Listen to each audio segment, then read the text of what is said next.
কাজে বলছে আমাদেরকে, তাদের উদ্দেশ্যই আলাদা।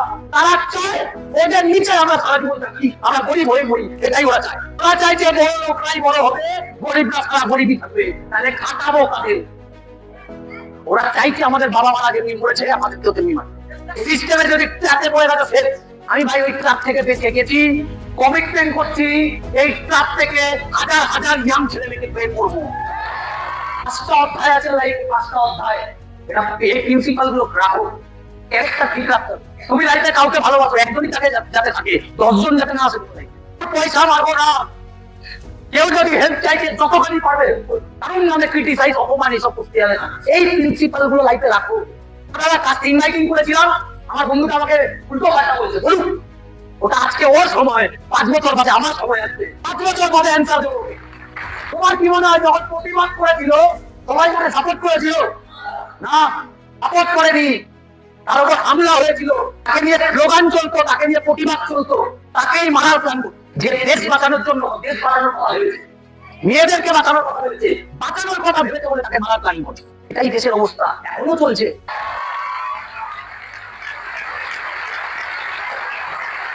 আমি একটুখানি বুঝি, এই পৃথিবীতে তোমার যদি ভালো করে বাঁচতে হয় বস, শুনে না, ভালো করে যদি তোমাকে বাঁচতে হচ্ছে, বাঁচতে চাইছো, পয়সা কামাতে হবে, এটা মধ্যে কথা। তুমি যে কোনো মানুষের কাছে যাও, একটু কনসিয়াস মানুষের কাছে, তার কাছে গিয়ে স্পষ্ট জিজ্ঞাসা করো এই পৃথিবীতে টাকা দরকার কি দরকার। ও যদি বলে না, তুই কামিও না, তুই আমাকে যা ইচ্ছা বলতে পারো, কিন্তু পয়সা দরকার আছে, এটা গরিবরা বেশি বুঝতে পারবে। যারা বড় লোক হয়তো তারা বুঝতে পারবে। আমি গরিব ছিলাম, আমি বুঝি, কারণ আমার মাকে দেখেছি আমি পুজোর সময় কোনো শাড়ি বাড়ি কিনতে আমি কোনোদিন দেখি। আমার বাবাকে আমি কোনোদিন দেখিনি পুজোর সময় কিছু কিনতে। ইভেন আমার পুজোতে আমিও কিছু পেতাম না, আর চাইতাম। একবার দুবার চেয়েছিলাম, যা দিয়েছিল আমি বুঝে গেছিলাম আমাদের অকাজ নেই। এটা খুব ভালো করে টাইম মতো বুঝে গেছিলাম, টাইমিং এ বুঝে গেছিলাম। আমি বুঝেছি, তোমাদের বোঝাতে চেষ্টা করছি। রুটিন এমন করো না 5 বছর বাদে গিয়ে 10 বছর বাদে গিয়ে আফসোস করতে হচ্ছে। সকালবেলা ঘুম থেকে উঠছো 9টায়, ব্রাশ করতে করতে পাড়া রাউন্ড মেরে দিলে একটা, গার্লফ্রেন্ডকে ফোন করে দিলে একটা, কখন বেরাচ্ছে জেনে নিলে, চলে গেলে কলেজে আড্ডা মারতে গার্লফ্রেন্ডের সাথে বাইক নিয়ে, বাইকে ঢুকে গেলে সারাদিন আড্ডা মারলে কলেজে, বিকেল বেলা 4টার সময় 5টার সময় ঘুরতে চলে গেলে কোনো শপিং মলে, ক্যাফেতে কফি খেলে, প্রত্যেকটা বাড়িতে 9টার সময় 8টার সময় গার্লফ্রেন্ডকে ড্রপ করে দিলে, তারপর 8টা থেকে 10টা অব্দি বন্ধুদের সাথে বসে মদ খেয়ে নিলে,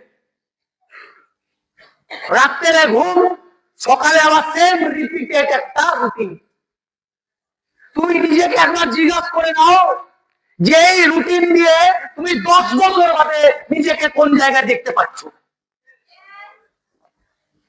যদি এই রুটিনটা সাকসেসফুল হবার রুটিন হয়, তাহলে চিল্লি চিল্লি সব জায়গায় বলো এটাই একমাত্র রুটিন সাকসেসফুল হয়। আমি তোমাকে বলতে পারি গ্যারেন্টি দিয়ে, এই রুটিনটা তোমার লাইফ ধ্বংস হয়ে যাবে, তোমার লাইফ থেকে 10টা বছর চলে যাবে। ভাই এখন 20 বছর বয়স, 10 বছর চলে গেলে তারপরে 30 বছর আসবে, মেন টাইম। তখন তোমার বাবা তোমাকে ডাইরেক্ট বলবে এবার তুই ফ্যামিলি সামলা। আজকে যত লাফালাফি করছো করে নাও বস, 30 এজ যেদিন হবে সেই তোমাকে চাকরি খুঁজতে হবে। লোকে তোমাকে 15,000 টাকা ভাও দেবে, তোমার ডিগ্রি ফেলবে, 15,000 টাকা তোমাকে দেবে, 15,000 টাকা। তুমি ফ্যামিলি চালাতে পারবে না, চালাতে পারবে না ফ্যামিলি। তুমি চাইলেও তোমার ছেলে বা মেয়েকে ইংলিশ মিডিয়ামে ভর্তি করতে পারবে না, তুমি চাইলেও তোমার বউকে নার্সিংহোমে ভর্তি করতে পারবে না, তুমি চাইলেও তোমার বাবা মাকে সঠিক ট্রিটমেন্ট দিতে পারবে না। কেন? টাকা নেই, 15,000 টাকায় হয় না বস, হবে না 15,000 টাকায়, চলে না 15,000 টাকায়। আমার তো এখন 30, আমার লাইফে আমি আজ থেকে 10 বছর আগে বুঝে গেছিলাম বলে এই এজে দাঁড়িয়ে আমার অত টেনশন, টাকার তো টেনশন নিতে হয় না। তুই বলবে টেনশন আছে দাদা, তোমার 100% টেনশন আছে। পৃথিবীতে টেনশন ছাড়া মানুষ হয় না, কিন্তু টাকার টেনশন নেই। 99% প্রবলেম টাকা দিয়ে সলভ হয়, আর টাকা না থাকলে 99% প্রবলেম তোমার এখানে বসে থাকে। হতে পারে তোমার কথা হয়, এখানে কথাগুলো খারাপ লাগবে, সিনিয়রদের কথাগুলো খারাপ লাগবে, এটাই তো বয়স প্রেম করার। করো না প্রেম, কেউ ভালো করে করো প্রেম, থাকিয়ে প্রেম করো, পয়সাও কামাও। কিন্তু তুমি একটা কথা নিজেকে জিজ্ঞাসা করো, প্রেম করলে তুমি মানসিক শান্তিতে কাজ করতে পারবে? তার জন্য আমার অ্যাডভাইস শোনো, আগে সাকসেসফুল হয়ে নাও, তারপর প্রেম করো। আগে পয়সা কামাও, আগে সাকসেসফুল হও। 5টা অধ্যায় আছে লাইফে, 5টা অধ্যায়। এটা এই প্রিন্সিপাল গুলো রাখো। ক্যারেক্টার ঠিক রাখতে হবে। কি রাখতে হবে? ঠিক। তুমি লাইফে কাউকে ভালোবাসো, একজনই তাকে যাতে থাকে, 10 জন যাতে না আসে তোমার লাইফে। কারোর পয়সা মারবো না, কেউ যদি হেল্প চাইছে যতখানি পারবে হেল্প করবে, কারোর নামে ক্রিটিসাইজ অপমান এইসব করতে হবে না। এই প্রিন্সিপাল গুলো লাইফে রাখো। তুমি বলে দাদা আমাকে যদি কেউ খিস্তি দেয় দিক, একটা কাজে ফোকাস না। দাদা কাজটা ইনভাইটিং করেছিলাম, আমার বন্ধুটা আমাকে উল্টো পাল্টা বলছে, বলুক, ওটা আজকে ওর সময়, 5 বছর বাদে আমার সময় আসছে, 5 বছর বাদে অ্যান্সার দেবো ওকে। লাইফটা এটা জানি। 2026 2030-এর মধ্যে কি করবে এখন থেকে সেট আপ করো ভাই। 4-5 বছরের মধ্যে একটা বাড়ি, একটা গাড়ি, একটা একটু ব্যাংক ব্যালেন্স, অর্নামেন্টস সব রেডি করে নেওয়া উচিত 5 বছরের মধ্যে। ভেবে নাও 5 বছর বাদে পড়ে যাবো, 5 বছরের মধ্যে মা বাবাকে সব নিয়ে চলে যাও, সব দিয়ে। বেঁচে আছে মা বাবা, 5 বছরের মধ্যে লাইফে স্ট্যান্ড হতে হবে, দাঁড়াতে হবে। 5 বছর এটাই টার্গেট। আর যা করতে হয় তাই। অফিসে রেগুলার আসো, সিনিয়রকে একটা সিনিয়রকে ধরো, একটা সিনিয়রকে বলে দাও দাদা ট্রেনিং দাও, দাদা হো দিদি হোক ট্রেনিং দাও। 5 বছরে কি করে লাইফে দাঁড়াবো ট্রেনিং দাও। 5টা বছর টাইম আমার কাছে, একদিন মিস করবে না। এই 5 বছরে প্রচুর পুজো আসবে, ঈদ আসবে, মহরম আসবে, দুর্গা পুজো, কালী পুজো সব আসবে। 5টা বছর, 5টা বছর স্যাক্রিফাইস করো, কাজ করো। হয়তো করতে হবে না স্যাক্রিফাইস, টিম আগেই হয়ে যাবে, 5টা বছর লাগে না। হয় না তার যারা অল্পতে হার মানে, অল্পতে হার মানে 20টা ইনভাইটিং করেছে, হচ্ছে না, ছেড়ে বেরিয়ে গেছে। তুমি বন্ধু যেমন মানাবে তেমন হবে তোমার মানসিকতা। অ্যাসোসিয়েশন, তোমার অফিসে দেখবে তোমার অ্যাসোসিয়েশন আছে, এর জন্য ওই অ্যাসোসিয়েশনে আলোচনা কি হয় দেখো। সঙ্গ, একেবারে সৎসঙ্গে স্বর্গবাস, অসৎসঙ্গে নরকবাস, কথা আছে না? সঙ্গ থেকে কি হয়? সঙ্গ থেকে একটা পজিটিভ ভাবে, ভালো সঙ্গ থেকে পজিটিভ চিন্তা ভাবনা আসে। পজিটিভ চিন্তা ভাবনা থেকে আসবে লাইফে অ্যাকশন, অ্যাকশন থেকে আসবে লাইফে সাকসেস। আমি কথাগুলো বোঝাতে পারছি হ্যাঁ কিনা? আগে এই কথাগুলো ইগোতে দেওয়ার জন্য না, এগুলো ইগোতে দেওয়ার জন্য কথা বলছি না। আমি দেখেছি মাম্পি, মাম্পিকে দেখেছি। মাম্পি কোথা থেকে এসছে? প্রচুর দূর। ওদের বাড়ি আমরা সিনিয়ররা অনেকবার গেছি। বন্যা বাগদা প্রচুর দূর, গ্রাম, এখনো গ্রাম। ওইখানকার একটা মেয়ে আজকে নিজের পায়ে দাঁড়িয়েছে, কলকাতার ফ্ল্যাট, নিজস্ব গাড়ি, প্রশান্ত। অনেক গ্রামের ছেলে, সাউথের কোন গ্রামের বাড়ি। আজকে আমি ওকে জিজ্ঞাসা করছিলাম কিছুদিন আগেও, যে তুমি স্মার্ট ভ্যালু না করলে গাড়ি কিনতে পারতে। ওরা জিন্দেগিতে গাড়ি করে ভাবতামই না, কেনা তো দূরের কথা। দাদা কিনেছে, লাইন লেগে আছে, সব গাড়ি কেনার জন্য রেডি। মার্চ টপকাবে, গাড়ি নামবে।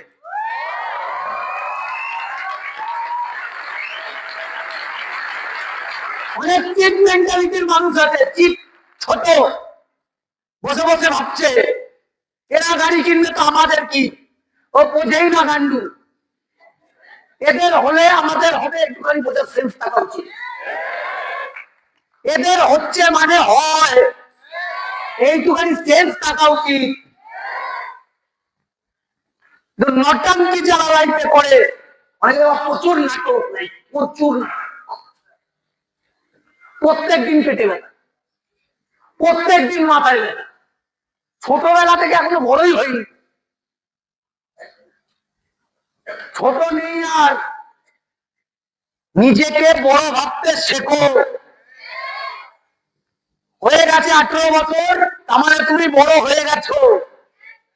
এবার কামানোর টাইম, অফিসে আসার টাইম, সকালবেলা ঘুম থেকে ওঠার টাইম, সকাল থেকে রাত অব্দি খাটো। অনেক বলে দাদা এই কাজটা ভালো, সবই বুঝলাম, তাও আমাদের লোকে ভুলভাল বলে, বলবেই। তোমার কি মনে হয় রাজা রামমোহন রায় তিনি কি করেছিল? সতীদাহ প্রথা বন্ধ করিয়েছিল। ইয়েস, মেয়েদের রাজা রামমোহন রায়কে পুজো দেওয়া উচিত, পুজো। কেন? যদি ইতিহাসটা একটু ঘাটো, আমি যতখানি জানি, আমি যতখানি পড়েছি, আগেকার দিনের বয়স্ক মানুষগুলো, মানে লোকগুলো, শয়তানগুলো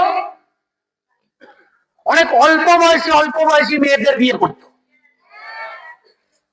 তারপর যখন ওরা মরে মারা যেত, ওই মারা গেছে বলে 10খানা বউ হোক আর 15খানা বাচ্চা বউ হোক, তাদেরকে সবাইকে ওই মানে জ্বলন্ত চিতায় জ্যান্ত পুড়িয়ে দেওয়া হতো। এটাই ছিল। ভারতবর্ষের কেউ আওয়াজ তুলেছিল? কে তুলেছিল আওয়াজ? রাজা রামমোহন রায় তুলেছিল আওয়াজ।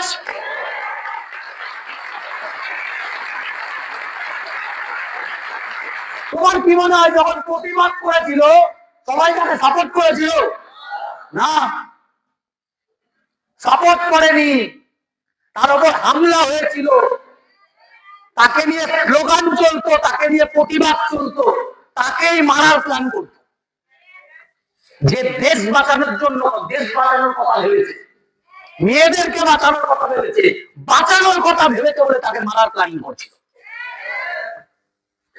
এটাই দেশের অবস্থা, এখনো চলছে। আমাদের লোক অনেকে আমাদের বাজে বলবে কেন? আপনি আছে যারা বাজে বলছে আমাদেরকে, তাদের উদ্দেশ্যই আলাদা। তারা চায় ওদের নিচে আমরা সারা জীবন থাকি, আমরা গরিব হয়ে মরি, এটাই ওরা চায়। আর আমরা চাইছি বড় লোক হতে। ওরা চাইছে বড় লোকরাই বড় হবে, গরিবরা সারা গরিবই থাকবে, তাহলে খাটাবো কাদের? ওরা চাইছে আমাদের বাবা মারা যেমনি মরেছে আমাদেরকেও তেমনি মারবে। এটা একটা সিস্টেম। এই সিস্টেমে যদি ট্র্যাপে পড়ে থাকে শেষ। আমি ভাই ওই ট্র্যাপ থেকে বেঁচে গেছি, কমিটমেন্ট করছি এই ট্র্যাপ থেকে হাজার হাজার ইয়াং ছেলে মেয়েকে বের করবো।